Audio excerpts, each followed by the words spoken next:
Pas saya mau masuk, saya kaget di situ bang. Ada ular gede, tapi kepalanya muka wajah mamahnya gitu. Orang tua keluarganya itu nggak pernah punya duit kertas bang. Dia selalu koinnya tuh koin perak. Sampai tuh orang meninggal, ya maaf, sampai orangnya yang meninggal itu di badannya tuh kayak ada sisik ularnya gitu bang. Ada yang lagi hamil juga kan, tetangga itu dipegang sama ibu itu pas di USG katanya nggak ada bayinya. Bayinya nggak ada? Iya. Assalamualaikum warahmatullahi wabarakatuh. Kembali lagi sama gua Indra. Tentunya masih di cerita mistis, pendakian, dan juga urban legend.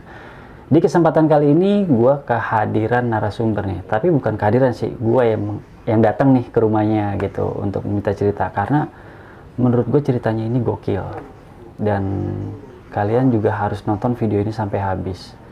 Jadi nggak perlu berlama-lama, langsung aja kita kenalan sama orang yang ada di sebelah gua. Assalamualaikum Teteh. Waalaikumsalam bang. Boleh sedikit teh dikenalin? Perkenalkan, nama saya Maria, asli dari Jawa Barat, tapi sekarang saya tinggal di Tangerang Pondok Aren. Tangerang Pondok Aren. Oke Teh, dengar-dengar nih ya, iya. Teteh ini punya cerita mistis tentang pesugihan. Iya. Itu boleh diceritain nggak Teh, sedikit aja? Kayak salah satunya ada Miski, terus badannya ular tapi palanya manusia. Ada yang Miss Poci. Oke, buat teman-teman yang penasaran, tonton video ini sampai habis. Tapi sebelum gua lanjut ke ceritanya Teh Maria, buat kalian nih yang belum subscribe, buruan di subscribe. Dan yang udah subscribe, gue mau ucapin banyak-banyak terima kasih. Semoga kalian diberikan kesehatan, dilancarkan urusannya, dan dimudahkan rezekinya. Gue juga mau ingetin nih buat kalian nih, yang punya cerita mistis atau yang ingin menjadi narasumber, kalian bisa langsung DM aja nih ke IG-nya Indra.stories, atau bisa via email yang gue cantumin di bawah ini. Oke, ya udah, nggak perlu berlama-lama lagi, langsung aja kita masuk dalam ceritanya.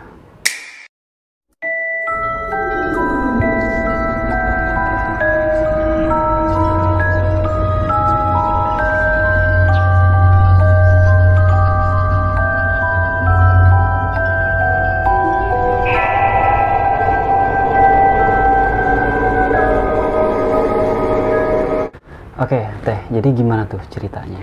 Jadi gini bang ceritanya. Ini saya kan udah lama tinggal di Tangerang kan. Tapi saya punya kampung halaman di daerah Jawa Barat. Waktu itu saya lagi hamil 4 bulan.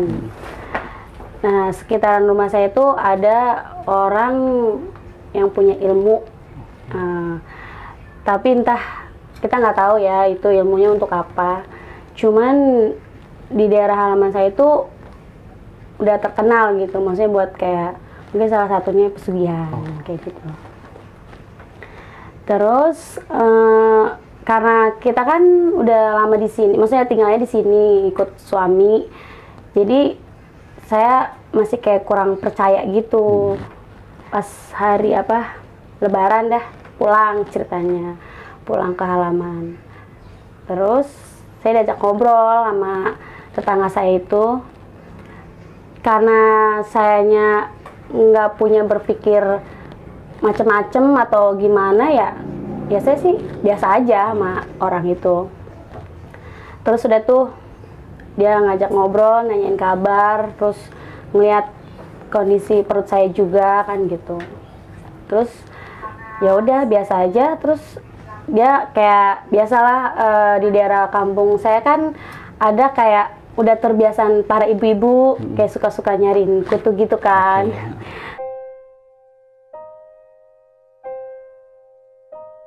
Terus ya udah saya manggilnya ibu lah ya.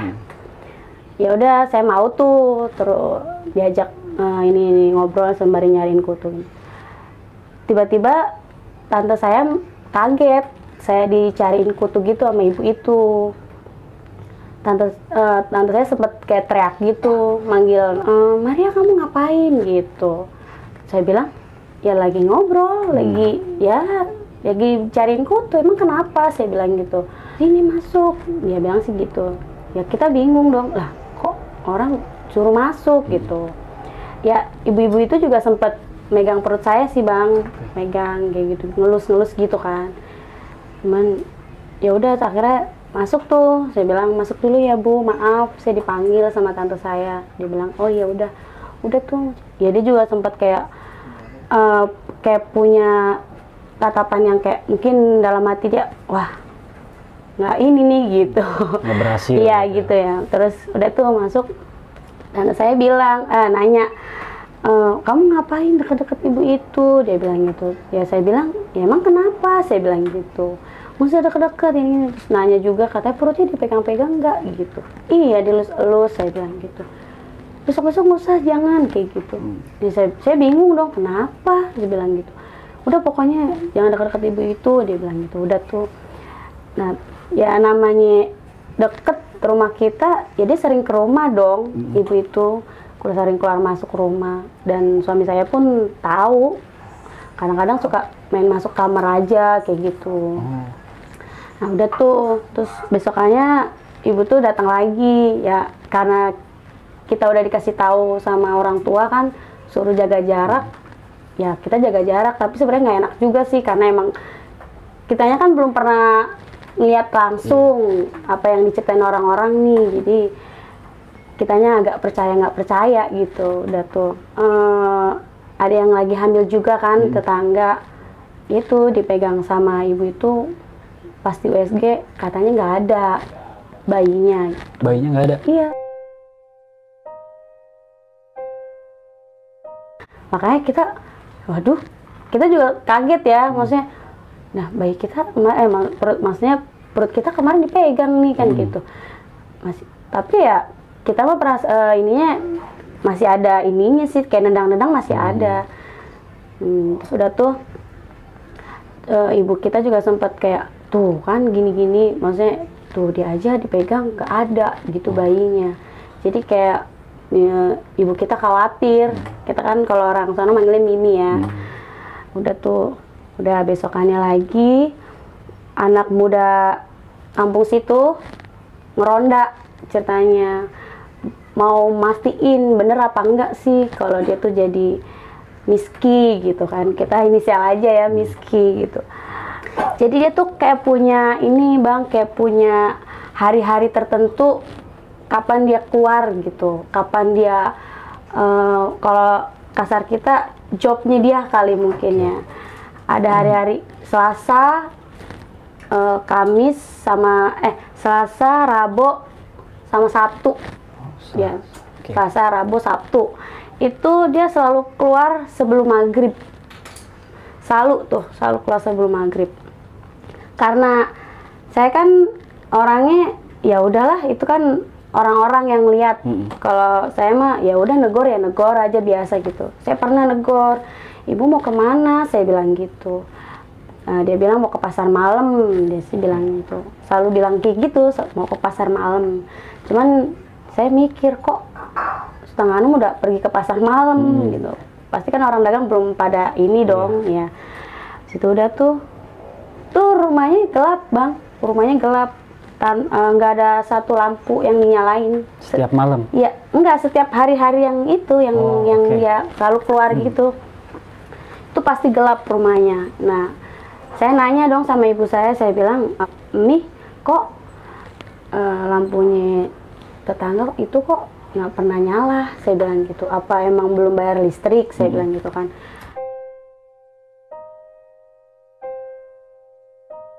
Kata Mimi, udah nggak aneh, dia bilang gitu. Jadi udah terbiasa, jadi udah nggak aneh, dia bilang gitu.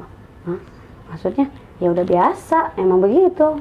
Ini hari apa? Mimi bilang gitu kan. Hari Selasa, ya emang begitu, gitu. Jadi udah nggak kaget orang-orang situ. Tapi sebelumnya Teteh tahu kalau dengan kebiasaan dia seperti itu? Nggak tahu. Tadinya nggak tahu, kan emang saya kan udah di sini, udah ikut suami, kan gitu. Nah terus udah tuh, ntar pulangnya jam 10 malam dia udah pulang. Dia naik sepeda, goes gitu.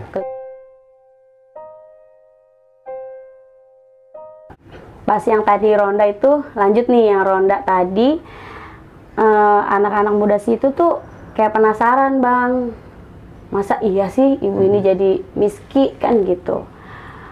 Pas itu ronda, pokoknya hari apa saya kurang tahu ya, lupa pokoknya hari apa gitu.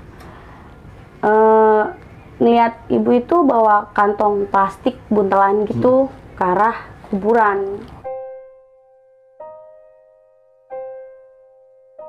gitu, ke arah kuburan. Terus si anak muda ini bilang, itu tuh ibu-ibu itu udah mulai tuh gitu, udah pada inian posisi tuh, strategi dah udah ini, karena pengen lihat langsung kan gitu, Mau ngegapin. iya mau gapin. Tapi ada salah satu anak muda yang negor kayak, bu mau kemana malam-malam bawa kantong kresek, udah ke arah kuburan lagi kan kayak gitu. Cuman nggak disaut, nggak digubris gitu, Dicuekin. iya tetep aja jalan ngacir gitu kan.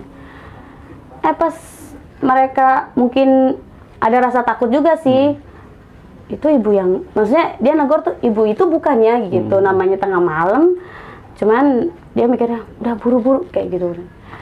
Gerak cepat kali ya, maksudnya ibu itunya mungkin udah ganti kostum lah istilah kata kalau orang ini, ganti kostum, tiba-tiba terbang. Nah anak muda ini kaget, nah ya pada shock lah gitu. Itu apa ya gitu, maksudnya gitu. Berarti mungkin bener nih apa kata orang-orang yang isu gini-gini, atau dia jadi selalu jadi miski gitu. Udah akhirnya ya anak muda ini ya udah berarti bener gitu. Jadi cukup tahu mungkin anak muda ya ada rasa takut juga, terus nggak lama mereka pada pulang. Oke, Teh. Miski itu, ini kan teman-teman belum tahu ya. Jadi miski itu adalah miskun. Iya. Miskun ya. Iya. Oke. Miskun. Ya cuman kitanya yang nggak berani nyebutnya jadi miski, inisial aja. Nah udah tuh bang. Terus keesokan harinya biasa dia selalu ke rumah kan. Emang rumah saya tuh jadi base camp para ibu-ibu kalau pagi-pagi, sembari ya belanja sayur, tar mampir kayak gitu itu.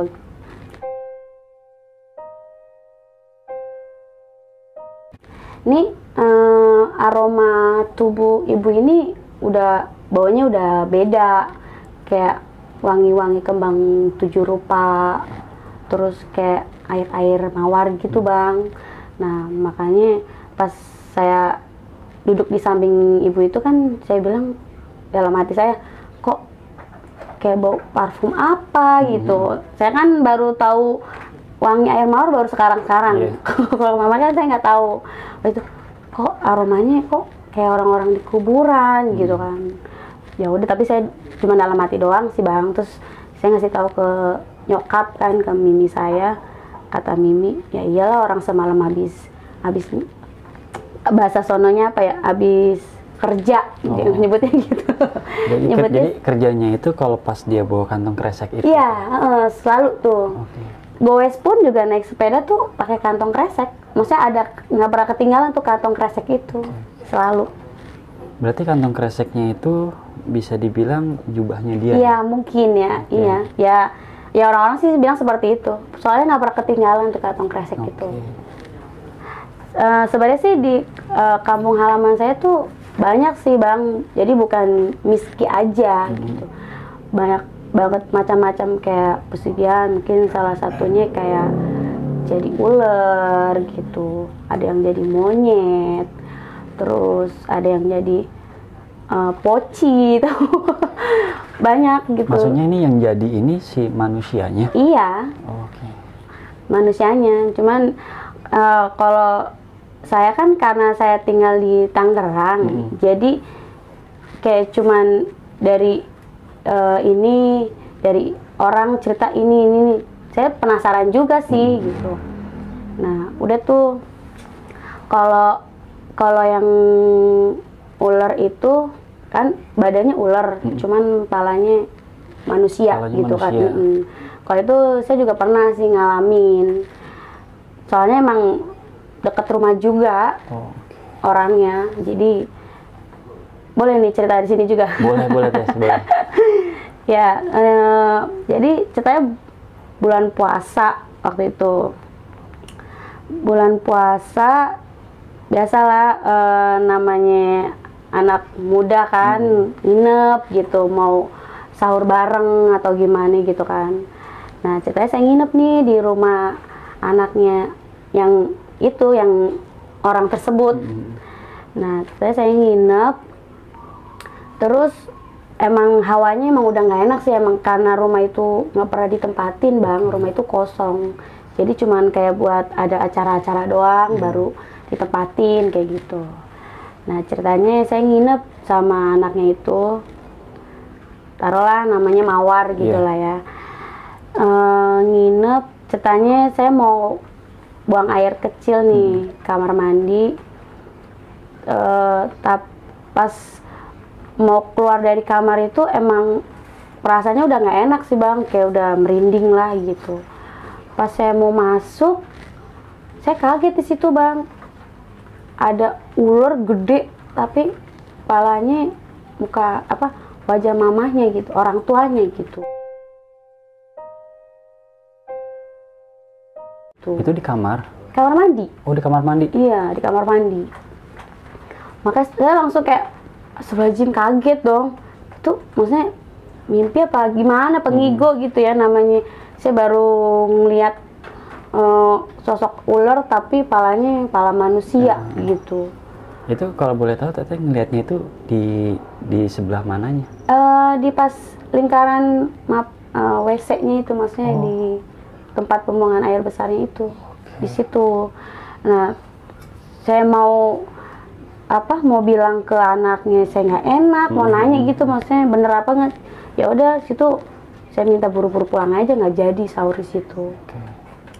Ya jadi ternyata bener dong isu-isu orang selama ini yang diberitakan itu geger-geger, ternyata ya bener karena emang saya ngeliat sendiri kan kayak gitu. Terus yang paling paling orang kayak pada bertanya-tanya tuh bang, mereka tuh bukan mereka, jadi keluarganya itu nggak pernah punya duit kertas bang, dia selalu koinnya tuh koin perak gitu. Oh berarti yang emas tuh enggak? Iya enggak, koin perak aja, yang putih itu, yang kopean gitu, ya itu.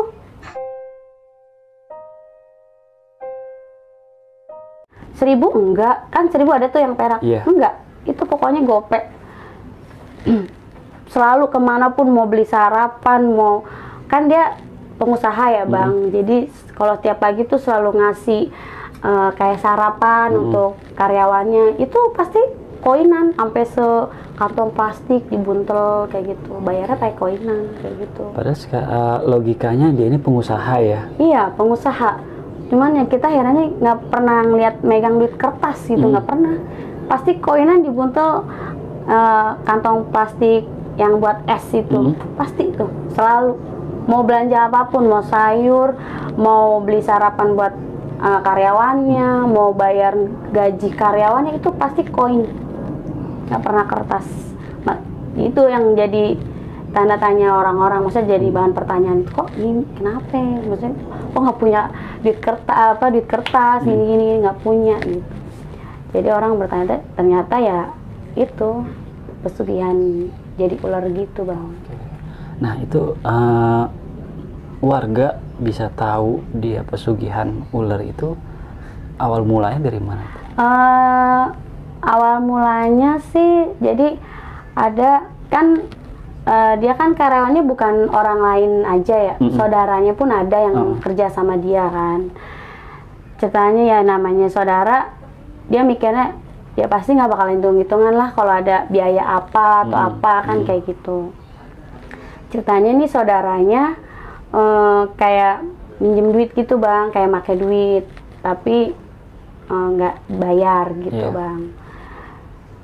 Udah keterusan, mungkin dari nominal kecil sampai nominal besar, dia ya keenakan lah kasarnya kan gitu kan. Namanya sama saudara. Iya gitu kan ya? Gitu. Kalau awal-awalnya sih nggak ada efek apa-apa, masih ya biasa aja gitu. Pas kesini-sininya dia tuh kayak jadi sakit efeknya gitu bang. Yang minjem uang ini? Iya, saudaranya padahal sakit, ya sakit, panas biasa gitu, sakit. udah diobatin, udah dibawa ke klinik manapun ya masih begitu-gitu aja gitu. Sampai tuh orang meninggal, ya maaf, sampai orangnya yang meninggal itu di badannya tuh kayak ada sisik ularnya gitu, Bang.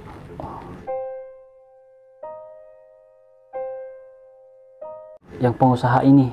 Bukan, yang minjem duitnya itu. Oh, yang minjem uangnya iya, meninggal? Meninggal. Karena emang mungkin nggak bayar.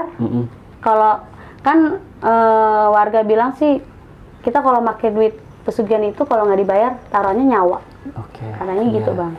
Nah, jadi si sang saudaranya ini nggak bayar, ya akhirnya nyawa, meninggal di sebagian badannya itu bersisik.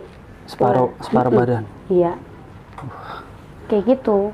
Makanya dari situ orang jadi kayak, wah jangan-jangan dia pakai pesugihan nih. Dari situ awal warga bisa tahu kalau keluarga itu pesugihan jadi ular. Yang jadi pertanyaan gini Teh, di saat dia meninggal ini kan jadi badannya jadi bersisik ya. Nah itu warga itu bisa menyimpulkan kalau dia meninggalnya ini karena punya hutang dengan saudaranya ini. Kenapa bisa tahu gitu ya? Soalnya kan saudaranya ini kan punya orang tua. Nah si yang meninggalnya ini selalu cerita. Tapi gini Teh, selama dia sebelum meninggal ya, pada saat dia sakitnya itu berapa lama kira-kira? Berbulan-bulan, Bang. Berbulan-bulan? Iya. Nah selama dia sakit ini berbulan-bulan kan lumayan lama ya? Iya. Apakah itu dia ada pengobatan atau apa? Udah sih, udah dipintain ke orang pinter, kayak kiai, kayak Pak Ustadz, kayak gitu ya. Bilangnya sih ada yang bikin, maksudnya ada yang buat gitu sakitnya. Terus, cuman karena mungkin dulu kan belum gencar-gencar banget, kalau belum begitu, keluarga itu belum begitu tahu orang-orang kalau dia pakai pesugihan yang ini tuh ya. Cuman yang orang pintar ini cuman ngasih tahu ini ada yang bikin nih sakitnya gitu. Apakah dia punya salah nih sang korban ini, maksudnya yang lagi sakit ini, apakah dia suka ngucapin kata-kata yang gak ngenakin. Orang pintarnya sih ngomongnya seperti itu, jadi kayak ada yang bikin gitu. Cuman dari orang tuanya tuh kayak udah feeling, Bang, karena dia sering make. Mungkin orang tuanya ini nggak mau cerita kali kalau dia sering make duit yang dari pengusaha itu. Karena kan itu kan bisa dibilang aib juga. Nggak gitu. enak kan gitu. Makanya ibu ini gitu ya. Terus cara ngobatinnya gimana ya? Udah segala cara ngobatinnya, pakai, kalau orang di kampung saya kan ininya masih kental ya, Bang, kejawennya gitu ya. Jadi kayak bikin sesajen apa atau apa, terus diobatin ramuan-ramuan gitu doang sih, Bang. Kayak gitu. Cuman ya mungkin itu telatnya si ibu ini nggak mau terbuka. Mungkin kalau ibu ini terbuka masih ketolong kali, karena ibu ininya nggak terbuka, jadinya ya nyawa taruhannya. Kayak gitu. Kalau Miss Poci agak jauh sih rumahnya, tapi masih sekitaran, masih satu kelurahan lah. Oh jadi selain yang ular tadi, terus Miss Ki tadi, ada lagi? Ada lagi, Miss Poci. Tahu kan, Bang, Miss Poci lah gitu. Kalau Miss Poci ini jarak dari rumah saya agak begitu jauh. Jadi saya belum pernah ngelihat dengan mata kepala sendiri sih, cuman kayak isu-isu dari tetangga kayak gitu. Dia deket rumah almarhum nenek saya, rumahnya. Nah, emang tadinya rumahnya gubuk, Bang. Rumahnya tuh bener-bener ya bisa dibilang nggak mampu lah gitu. Nggak layak ya. Nggak layak. Jadi kalau kena panas ya kepanasan, kena hujan ya pada bocor kan kayak gitu.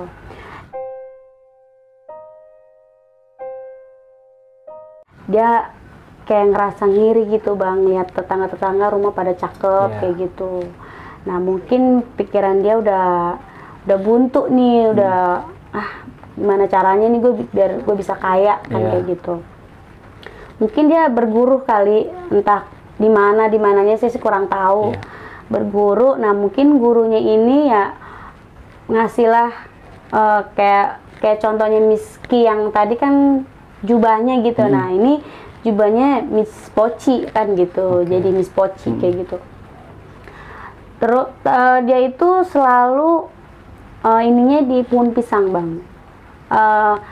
Apa ya, kayak cara kerjanya dia mungkin berada di pohon pisang, ngumpet ininya tuh ada di balik pohon pisang gitu. Pas udah nih udah berbulan-bulan bangun rumah tuh bang, mulai bangun rumah dikit sampai sekarang jadi gede rumahnya bang. Sampai sekarang? Iya, sekarang jadi bagus lah.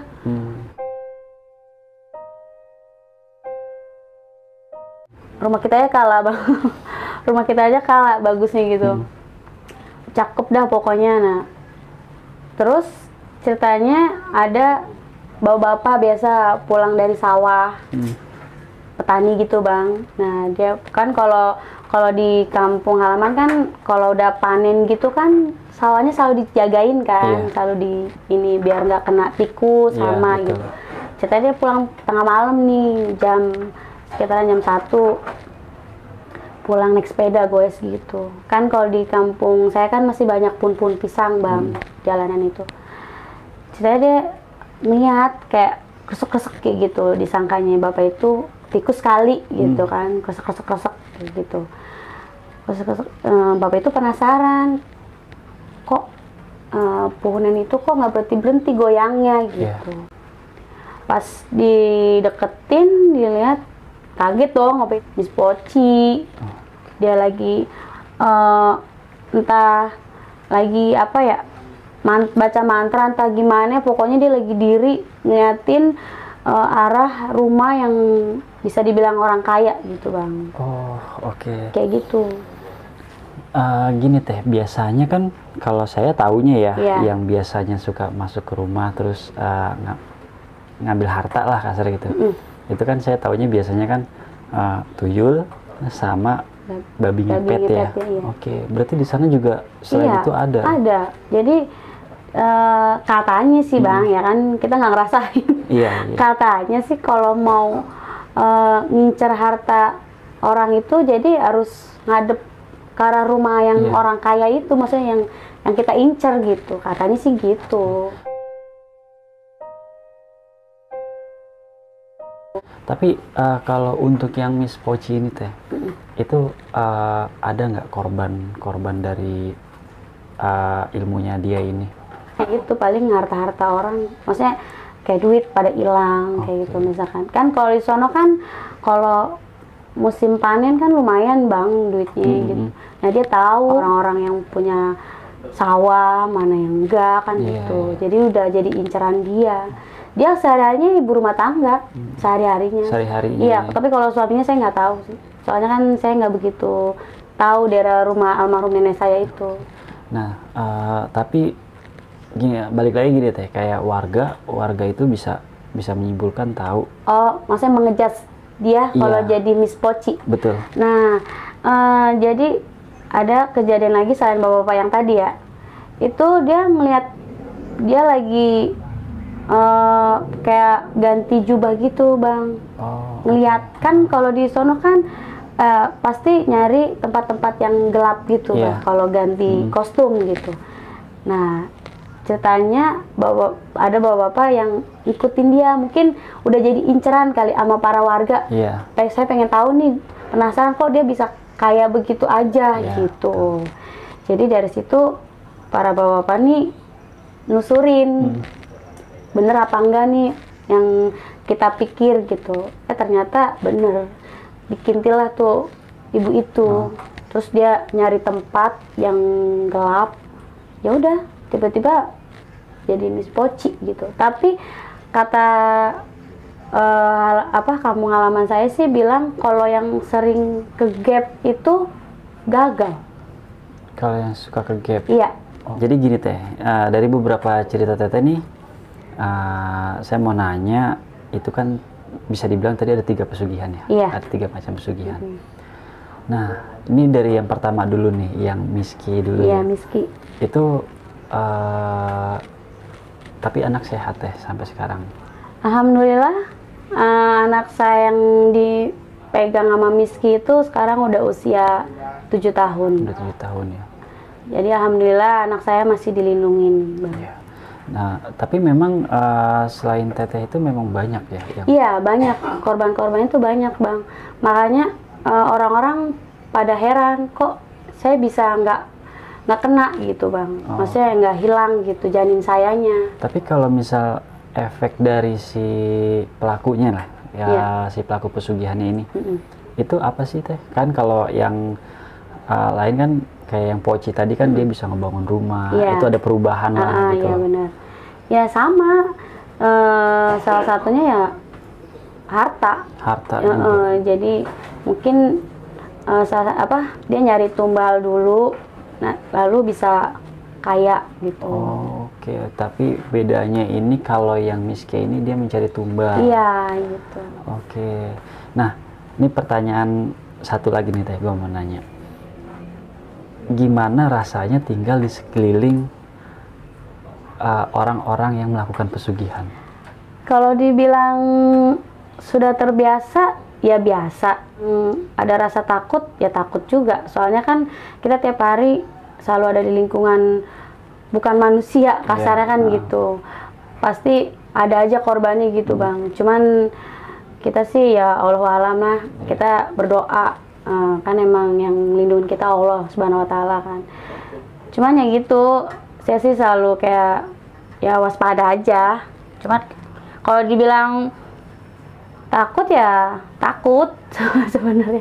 Tiap malam korban, ya? Iya, maksudnya tiap malam selalu udah berpikiran yang ini aja gitu, yang negatif gitu. Apalagi waktu kita hamil kan jendela ada yang ngelongok kayak gitu, ordeng buka, ada yang buka kayak gitu.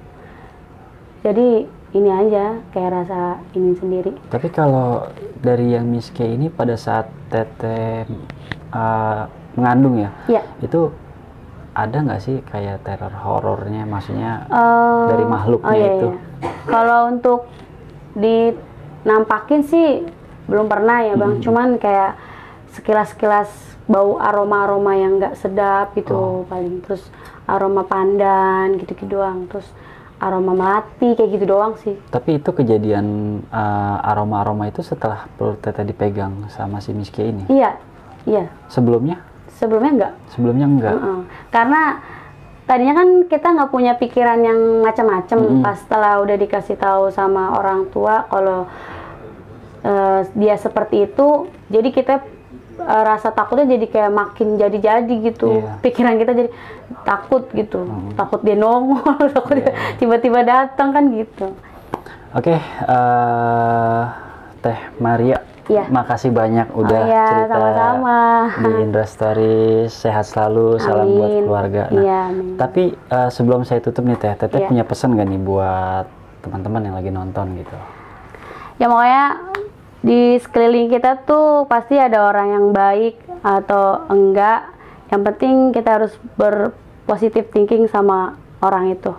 Pasti balasan kita bakalan positif lagi. Oke. Mungkin gue sedikit mau nambahin dari pengalaman Teh Maria ya di kampung halamannya.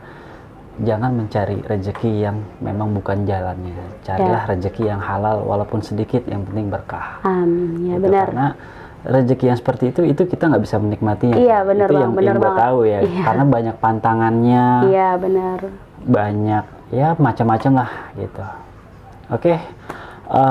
Sebelum gue tutup, gue juga mau ingetin buat teman-teman yang lagi nonton, jangan lupa subscribe. Yang udah subscribe, gue mau ucapin banyak-banyak terima kasih. Semoga kalian diberikan kesehatan, dilancarkan urusannya, serta dimudahkan rezekinya. Amin.